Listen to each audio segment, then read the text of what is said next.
Hello saints and scholars, welcome back to our Old Testament survey where today we're discussing the Sumerians, the most interesting biblical characters you've never heard of. The Sumerians are an absolutely fascinating civilization. In fact, many consider them to be the first ever civilization. Starting in around 4500 BC, the Sumerians begin life in southern Mesopotamia, right in between the Tigris and Euphrates River. Many people call this area the birthplace of civilization because it comes from this area that we start to see Sumerians who themselves may have been the first ever civilization. So many of the incredible things that we take for granted every day come to us from Sumeria. Writing comes from Sumeria. There's a very famous Sumerian story that a king was basically giving a messenger a ton of information he was supposed to take to another person, and the messenger was like, whoa, king, chill out a little bit. That's a lot of information. I don't think I can remember it all. And then the king takes out a lump of clay, which the Sumerians had in abundance, takes a reed, which the Sumerians also had in abundance, and basically makes a picture inside the clay for the messenger to take so he wouldn't have to remember the whole message. This wonderful myth accounts for the Sumerian creation of writing. Now, many civilizations had pictographic writing before this, but the Sumerians are kind of the first ones to really kick off the writing in the way that we know it. They invented this alphabet called cuneiform, which was a way of pushing reeds into clay in various forms to make letters. They used what became cuneiform tablets to create things like taxes, sales records, history, stories, and all kinds of fun things. There's even actually a cute little Sumerian tablet, a particularly old one, where a student writes, "Teacher is really stupid and has big donkey teeth." You know that kid was awesome. The Sumerians also gave us that glorious man-made invention, the wheel, the basis upon which every great movement of human history was founded. Many of the form of mathematics that we use today come from Sumeria, famously including the division of time. The Sumerians were the first to come up with a 24-hour day. They were also the first to invent the 60-minute hour. They invented the 12 lunar cycles, and also the 360-degree circle. Why did they come up with this? Well, most people start counting by counting their fingers. 1, 2, 3, 4, 5, 6, 7, 8, 9, 10. But the Sumerians had a far more ingenious way. They held up 4 fingers and counted them at their divisions. So 1, 2, 3, 4, 5, 6, 7, 8, 9, 10, 11, 12. And every time they counted to 12, they raised 1 finger on their left hand. Then they started the process again. And so the Sumerians would count things in divisions of 12. Not big fans of the metric system were the Sumerians. Let's talk about Sumerian culture. Sumerians were the first group of people to take societies from hunter-gatherer groups and turn it into urban centers. They were the first people to create actual farms where people had a specific area for farming that was designed where a few people would create enough food for the rest of society. They had watched society move from a hunter-gatherer society to an organized urban and rural centers. Now, if you can imagine living in a city with buildings and forms of entertainment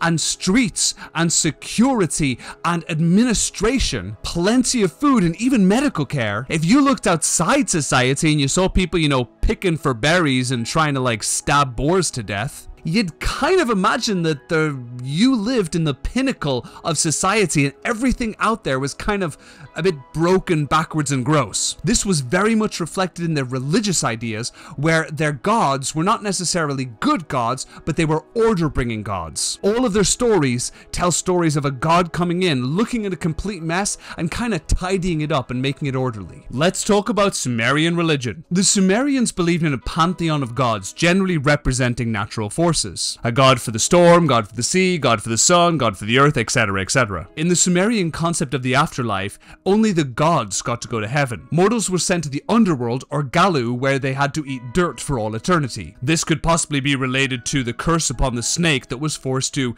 eat the dust of the earth. Later, Babylonians would teach that humans could avoid going to Galu if they were to sacrifice a lamb. Yet the most famous religious icon in all of Sumer was the ziggurat. The incredible ziggurat was a pyramid-like structure that pointed up to the very heavens, where man or the high priest could stand atop and reach his hand out to touch the hand of God. These impressive buildings were statements of the power that was central to Sumerian identity identity. Great temples were built within them, and there were places of great celebration, including places where you could train in artistry and crafts. The ziggurat of Ur is possibly the oldest man-made structure still standing today. So old, in fact, it's possible Abraham himself looked upon that building. And the Sumerians loved idols. Very famously, it was taught that Abraham's father actually created idols and ran an idol store. One day, Abraham took a hammer and smashed all of the idols in the store. To which his father questioned, "Abraham, what happened here?" "Oh, Dad, you should have been here. Like the idol of Pukala, it just came to life and like picked up a hammer and it basically like smashed all of the other idols and destroyed them." "Don't lie to me, Abraham. Idols can't do anything." Yeah. Exactly. That's what I've been trying to explain. They're totally powerless. So interested were the Sumerians in idols that you could actually make an idol of yourself praying, so the idol could pray on your behalf continually, and you never even had to pray again. Hey Lionel, would it be cool if you would like, be like a statue of me and basically like just keep praying for me? Cause I'm pretty busy and I got some stuff to do. Is that cool? Appreciate it, dude. This way of looking at prayer and devotion of God creates an incredible contrast with the early patriarchs. Abraham seems to be a unique person in that he has an individual relationship with God. Let's examine this concept by reading through a biblical story that is very much maligned. You all know the story where Abraham is going to sacrifice Isaac unto God. Now, to the modern reader, this is an absolutely revolting and terrifying story. Oh, here's a nice stabby bit of flint, Dad. No, hang on. Well done, Ivan. Right, brace yourself, lad. No, wait. Look, wait. Yes, Lord?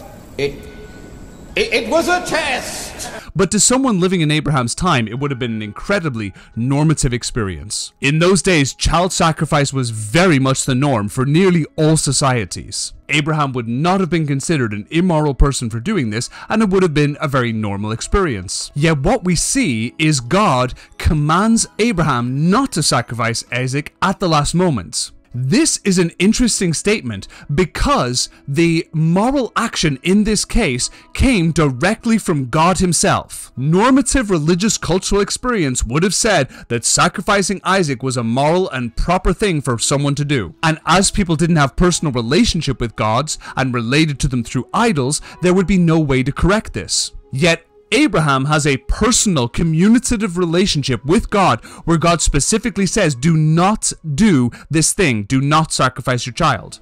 God is the ultimate arbitrator of morality. God is stating that morality is going to come through him as revealed by his prophets who have personal relationship with him. God is flipping the moral order on its head by revealing himself through relationship, something very contrary to normative Sumerian religious practices. As we know, God provides a ram caught in the thickets to be sacrificed instead of Isaac. Very interestingly, a Sumerian idol representing a ram caught in the thickets was found in a Sumerian site from the time of Abraham. While we don't know the exact meaning of this idol, its connection with the biblical story must kind of give us pop rocks on the brain wondering what the connection was. Possibly the most famous biblical Sumerian connection is the Epic of Gilgamesh. The Epic of Gilgamesh is the oldest recorded story in all of human history. The Epic of Gilgamesh has a lot of stories in it, but one of the famous ones is Unepishtim, who builds a boat so that he can survive a catastrophic worldwide flood. Unepishtim gets on this boat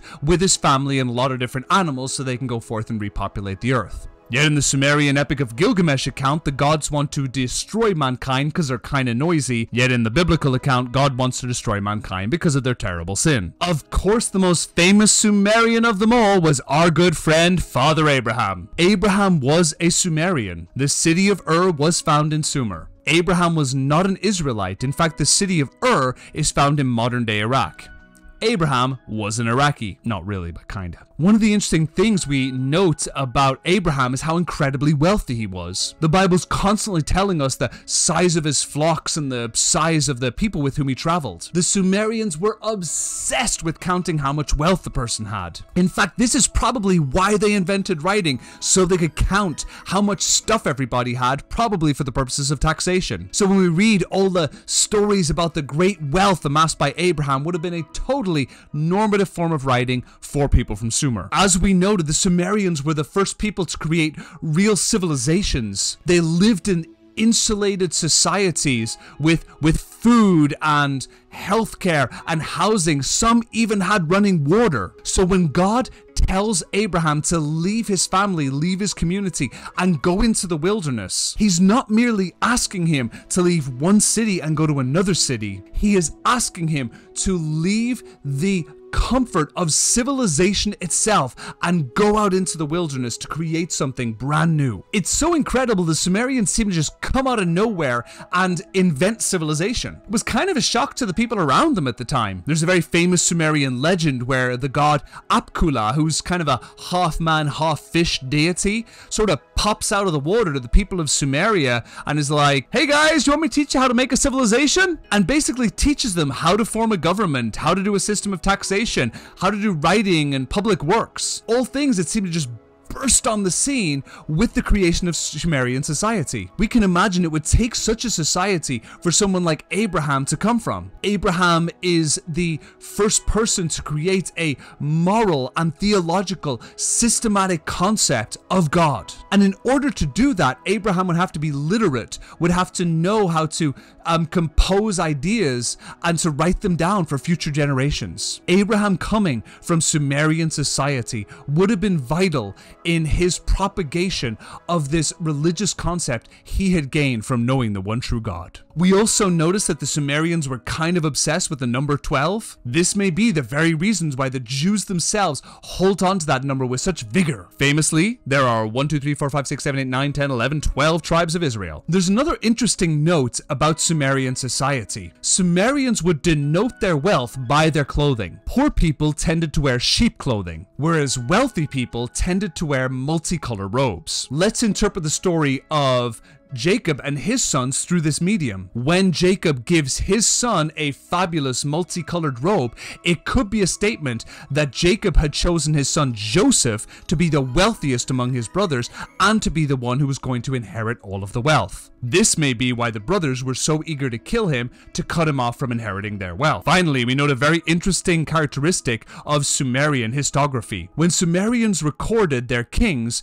they would often write how long they reigned, and some of their reigns lasted for crazy amounts of time. We read about this in the Sumerian king list. People reigning for 66,000 years and other crazy amounts. But generally we see that the kings would actually reign somewhere between 700 or even 900 years. Now the Sumerians did not interpret these numbers as actual numbers, but more likely addressed the importance or the wealth of the individual, the king themselves. Sumerians knew that the kings probably lived a very normal 70 life, but they wanted to emphasize their greatness by extending the length of their life. Some people believe they did this either by adding up all the ages of their family or adding up the ages for the length of their dynasty. We also read something very similar in the Bible where many biblical characters have unnaturally long lives. Some people think this is because the patriarchs just lived a very long time, yet this is quite unlikely. We note that the Bible records that Abraham gave birth to Isaac when he was about 100 years old. Yet when God tells Abraham he's going to have a son in his old age, Abraham kind of scoffs at the idea, thinking that would be completely impossible. Yet if we look at the age of Abraham's father, he's about the same age when Abraham is born. So having a child in your 80s, 90s, or 100 would have been totally normative to Abraham if people were living for several centuries. But the fact that this was not the case kind of points us to the idea that the ages of people in those times are not literal in the way we understand historical recordings. We can see very quickly that the Sumerians had an incredible impact on the world around them, and particularly the earliest patriarchs of the scriptures.